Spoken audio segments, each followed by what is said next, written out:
On this edition of Bay Area Bountiful, we explore the unique and mostly unknown world of cheese. First, we'll discover how cheeses get their distinct flavors, rooted in the terroir of the region the cheese is produced, and the different elements of the cheese-making process. We'll also visit a small, family-run dairy farm that produces European-inspired cheeses and yogurts from sheep and cow milk.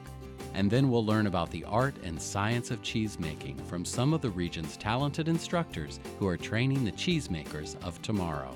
It's all coming up next on Bay Area Bountiful. Bay Area Bountiful is made possible in part by Rocky the free-range chicken and Rosie the original organic chicken. The Sonoma County Agricultural Preservation and Open Space District, Made Local Magazine, and Sonoma County Go Local. Support also provided by Pepperwood Preserve and through the generous support of the Sonoma County Water Agency. Cultivate, celebrate, connect. Just try to curd your enthusiasm for this cheesy fact. It is unknown who made the first cheese. According to legend, a merchant used a sheep's stomach as a container for holding milk while on a journey. The heat from the sun and the rennet, or milk processing enzymes in the sheep's stomach, curdled the milk, creating solid curds and liquid whey. Taste. Along with smell, it's one of the first sensations experienced when eating a cheese.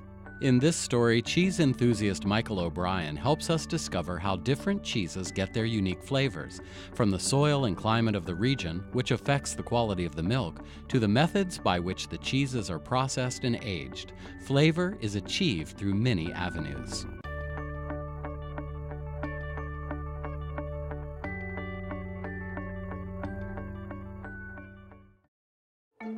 When I was a kid, I grew up eating your typical pre-sliced cheese, nothing too special. I probably had cheese out of a can once, but I remember the first time I had real Italian-style pizza. It was one of the most delicious things that I'd ever tasted. At that moment, I knew I loved cheese. While I do consider myself a cheese enthusiast, I don't actually know a whole lot about cheese. There are so many varieties, soft, crumbly, fresh, aged with so many different flavors, salty, nutty, fruity, and some with very strong aromas. How are all these different flavors and cheese personalities created? And what is unique about the taste of Bay Area cheese? I decided to find out. I wanted to start at the source where cheese is born, the farm. So I took a trip to Nacosho Valley Cheese Company in Marin County, California, to talk to Rick and Scott LaFranchi about their cheese-making process. We've been on our current dairy here in Nacosho since 1919, so this year we're celebrating our 100th anniversary. We had been to Switzerland back in 1973, and during that visit, our father had observed, wouldn't it be great to one day make the cheeses they made back there, which were totally unique to anything we'd ever experienced here. And so we didn't think too much about it at that time. We were all pretty young. But then in 2002, Dad passed away, and now the ranch was our responsibility, and we knew we had to do something to ensure the long-term stability. And so we decided to go ahead and pursue the idea of making cheeses, and then we're able to engage with a cheesemaker from the very same village our grandfather was from. What's similar to Switzerland and what's different about Switzerland when it comes to your cheeses? Well, first of all, our milk is completely different. With different cows, the cows eat different grasses. The milk is, in our case, our milk is really, really fresh. At least the cheesemaker we dealt with had to wait it was a couple days old when he made his cheese. But our cheese is very fresh and very high quality milk, and just the different grasses and hay and feed that the cows eat here is going to be different from what they have in Switzerland. Yeah, it's just, I think, the difference in the terroir. Like in Switzerland, they say the cows grazing on one side of the mountain or the valley, the milk will be slightly different than it is on the other side of the mountain.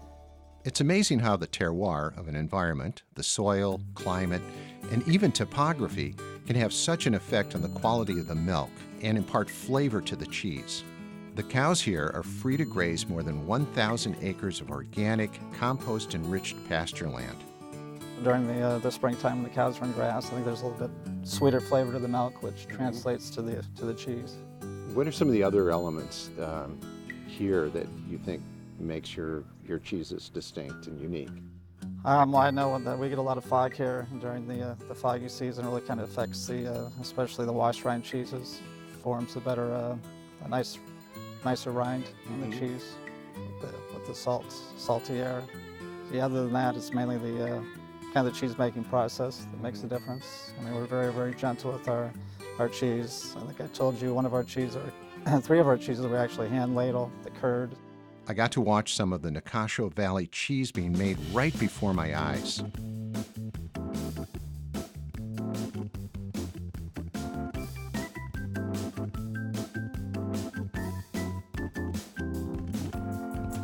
And I got to see inside the aging rooms, where those distinct flavors start to grow. Not to mention the cheese is taking a brine bath, another element of flavor. It was fantastic to see cheese making in action, but I still wanted to know, once the cheeses reach the store, how does someone like me, the customer, know what kind of cheese they're looking for? That's where a cheesemonger comes in, the customer's guide to flavor, you might say. So I paid a visit to Colette Hatch, otherwise known as Madame de Fromage, at Oliver's Market. She's an internationally known cheese expert and educator, and told me all about how the cheesemonger connects the customer to the right cheese. My mother was actually a nurse in psychiatry, and so I used pretty much the same process. I almost interview the person because I want to be able to bring to them the exact thing they are looking for. So I ask a lot of questions. But the really first question anyone should ask is, what are you doing with your cheese? You know, is it before dinner, after dinner? What is your dinner all about? What is your meal? Is it beef, is it fish? It makes a lot of difference, the flavor. And in America, that's what we're discovering. It's our taste bud, you know? It's how to use them, it's how to really appreciate flavor in a deeper level. That's exciting. Yes, it is very exciting. So your advice is don't be afraid of cheese. No, and that's really what our role as cheesemonger is actually. Our role is to be able to help people to bridge the gap in between the fear of not knowing something to your taste bud, the experience of flavor. Colette gave me a guided cheese tasting and showed me how to enjoy the cheese I was eating to the fullest. Okay, so what do you smell?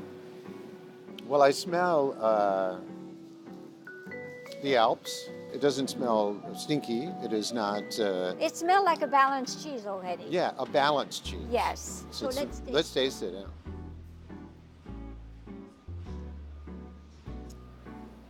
I gave you a very thin piece. It's like prosciutto. You cannot have a big piece and you have to chew, chew, chew. By the time you chew too much, the flavor disappears. So you have to let that melt in the middle of your palate. We're gonna do a wash rind. Are you ready? I'm ready. You know. I'm ready. I'm following you to the wash rind. So when you say a wash rind... So it's exactly what it is that the cheesemaker washes the rind so many times a week. And so that will impart flavor to the cheese. This is San Geronimo. San Geronimo. And it is made locally with a local organic milk. Okay. And it's not too far from us. Okay. So you are eating local right here. I love local. You're eating the terroir. Oh, yeah. Look at that finish. Oh, I know. The finish Isn't is that like, wonderful? Yeah. It's really bigger. A bigger finish. It's a bigger finish, but it's not making you feel it's too much. No. And that's the beauty of a balance and a good cheese. And also a good cheesemaker. You know, making cheese is, the cheesemaker is really the keeper of the terroir, the keeper of nature. It's a facilitator.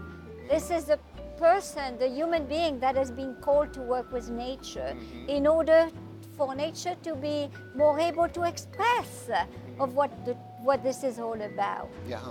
This is transformative. This changed my life.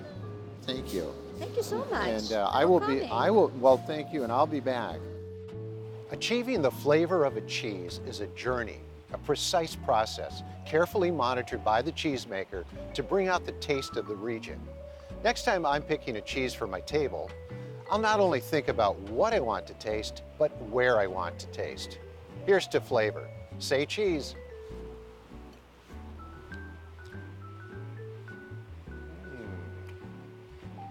That's good.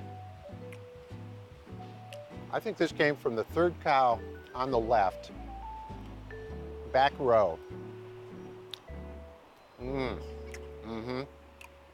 Really good. Thought we were done with these cheese facts? No way. There are generally two kinds of bacteria used to create cheese, mesophilic and thermophilic bacteria. Mesophilic bacteria thrive around room temperature and will die at higher temperatures. They're used to make mellow cheeses like cheddar or Gouda. Thermophilic bacteria thrive at higher temperatures, around 131 degrees Fahrenheit, and are used to make sharp cheeses like Gruyere or Parmesan. The Callahan family began raising sheep in Sonoma County 3 decades ago. Today, the family runs Bellwether Farms and produces a variety of European-inspired cheeses and yogurts from sheep and cow milk.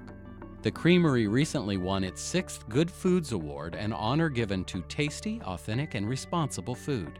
While the family business continues to grow and look towards the future, the Callahans' approach remains true to fundamental cheese-making techniques that have been around for millennia.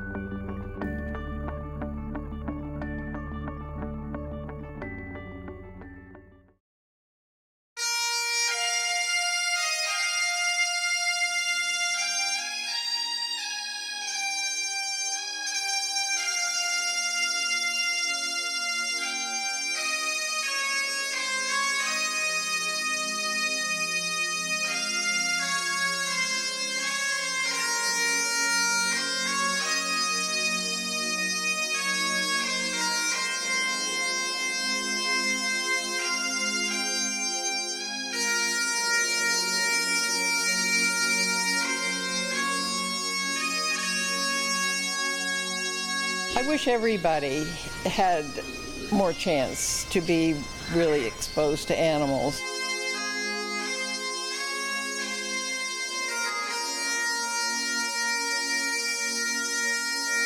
There are people that never even see a sheep, like me when I moved here at 51, you know.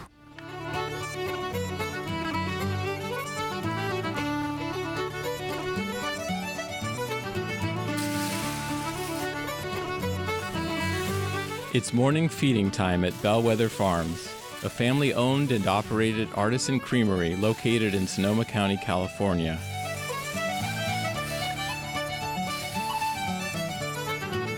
Liam Callahan and his wife Diana have taken over management of the farm's day-to-day operations from Liam's mother, Cindy Callahan.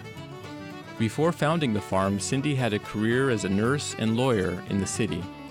Bellwether Farms started in the mid-'80s when my mom and dad moved to this property from San Francisco.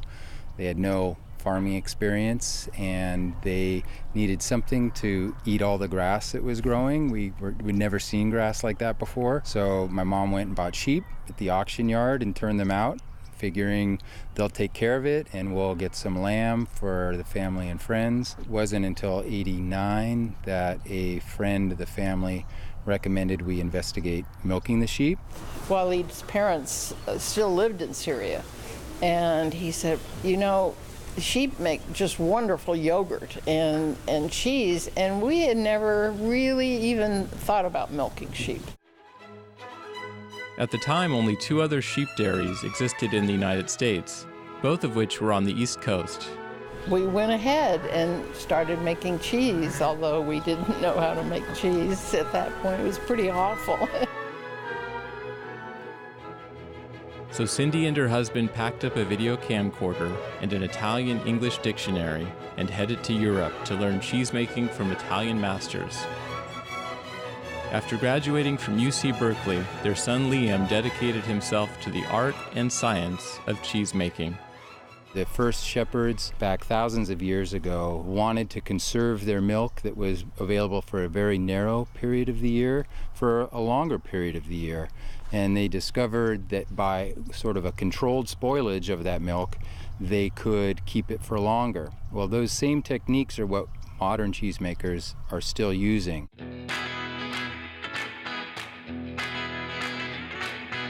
Timing and temperature are crucial elements that vary for each cheese recipe. After the milk is heated to the cheese recipe's ideal start point temperature, bacteria is added to begin the fermentation process.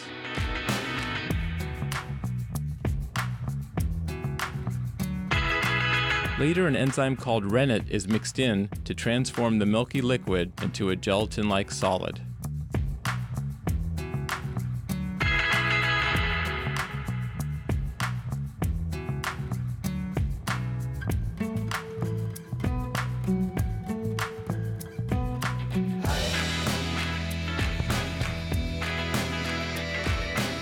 When the solid forms the right consistency, it is cut into curds and whey.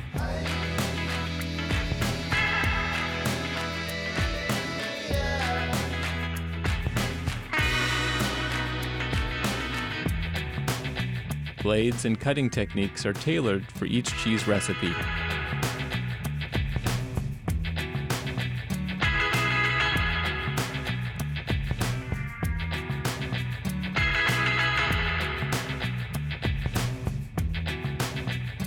For me, the family business, the ideal of the family business is what really attracted me to doing this.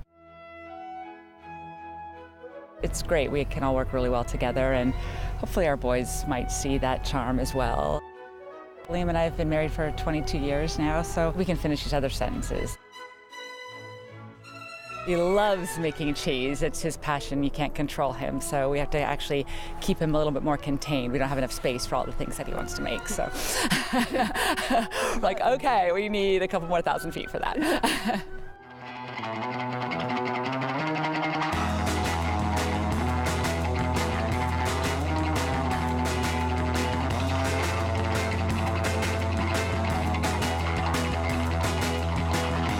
While stirring continues, the solid curds firm and shrink as more of the liquid whey drains out of them.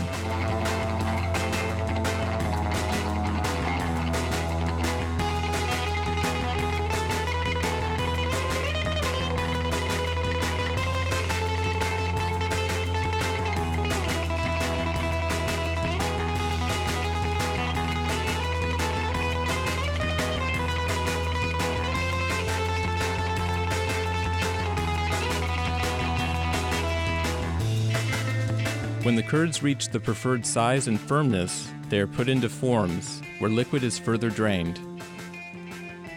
The goal is to reduce excess moisture from the cheese before it goes into the wheel for aging.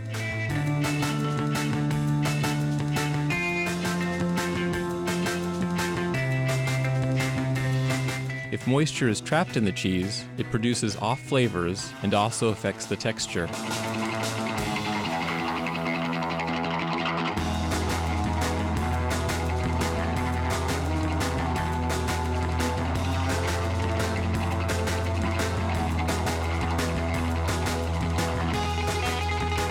The cheese is then taken into a room for salting, where it rests for a couple of days. Liam explains that salting helps to create flavor and make the cheese shelf-stable, as it controls bacteria. After salting, the cheese is brought into the aging room. As the cheese ripens, it continues to develop flavor. Today, Bellwether produces a variety of award-winning fresh and aged cheeses, as well as yogurts from sheep and cow milk. When I think back to the beginning, and my mom already in her early 50s, with plenty of life left, obviously, but to pick up and decide she wants to be a shepherd, and us learning how to do things as basic as round them up, where we were desperate enough to try and use a giant fishing net to catch them. I mean, it's almost ludicrous, really, to think back on that.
You'll never believe this morsel of knowledge.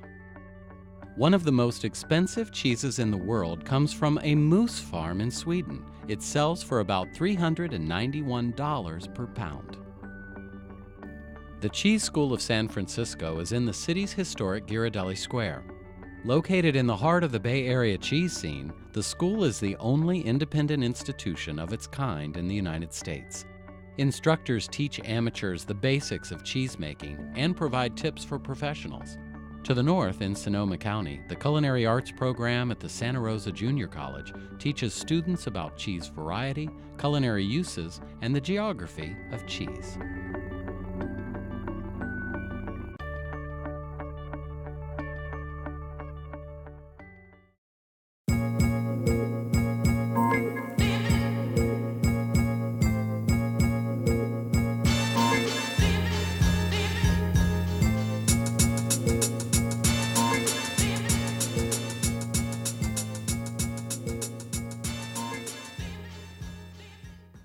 There is a long list of the types of cheese you can eat, including the top 5: cheddar, mozzarella, American, pepper jack, and provolone. And every type of cheese falls under a different category. The different categories of cheese, fresh cheeses, so your mozzarella, your burrata, your ricotta, paneer, mascarpone, all those things that don't have a rind. They're made within 48 hours and you want to eat them really quickly. And then wrinkly rinds, those are cheeses that are aged just a few weeks, typically goat's milk, and they have this rind that kind of looks like a little brain. We now say wrinkly because brain is not so appetizing. And those are great appetizer cheeses. Bloomy rind is something that everybody's familiar with, maybe not the word bloomy, but brie and camembert fall into that category, so that kind of white fluffy mold on the exterior. Those are really popular. They're creamy, easy to like. Again, aged just a few weeks. And then you get into kind of, washed rind cheeses. So those are ones that are typically stinky. The cheesemaker has washed the rind literally with a brine solution or sometimes an alcohol to keep the surface tacky, and it attracts ambient bacteria that usually turn it kind of a terracotta red, pinky color, and invite this kind of very aromatic microbiology to the rind. Traditional cheese is typically produced using more of a standard process. So you curdle milk and get cheese curds, which is what cheese is made from, and then as a byproduct you have whey, which we often see in products like muscle milk used as a protein supplement. Processed cheeses are much more there's maybe a flavoring added, there's some sort of further processing, or they didn't start with just bulk traditional, what we call, like plain milk to begin with. If we look at the science of how you make cheese, we actually need that fat because that's what curdles. So it will become that chunk that you see that becomes the curd that becomes cheese. So when we lower the fat that's in milk, we actually reduce the amount of curd that we can get, and we actually have a harder time getting a solid curd that you can make cheese out of. Most people living in the United States consume cow's milk products. However, the consumption of goat's milk is on the rise. So there are a couple of differences when we look at goat's milk and cheese milk, and a lot of that comes from the animals themselves. So cows are not as efficient of taking carotene, which is a precursor to vitamin A that we find in grass, and turning it into vitamin A in their bodies. So when you look at cheese on the counter, cheeses that are more yellow are often cow's milk because they have carotene in them. Goats are much more efficient at taking carotene and turning it into vitamin A. So their cheeses are traditionally whiter. Cow's milk contains more fat than goat's milk and must be homogenized to prevent fat separation. The Cheese School is a unique institution that offers a variety of classes to help expand the knowledge of cheese. What makes the Cheese School unique is really the breadth of classes that we offer. It's everything from the microbiology of cheese rinds to cremes and bubbles. We offer professional training, so if you're a chef, if you're starting out a cheese shop, if you are just somebody who has a day job as a fancy lawyer and just wants to learn more about cheese in your pastime, we have classes aimed at that person as well. Introducing customers to new cheeses is really, that's kind of the joy of the job, because people come in and they don't, in the Bay Area people actually know quite a bit about wine, and cheese is a lesser known thing. People come, and luckily people come into the cheese school because they're already excited about cheese. You don't walk into a cheese school and hate cheese.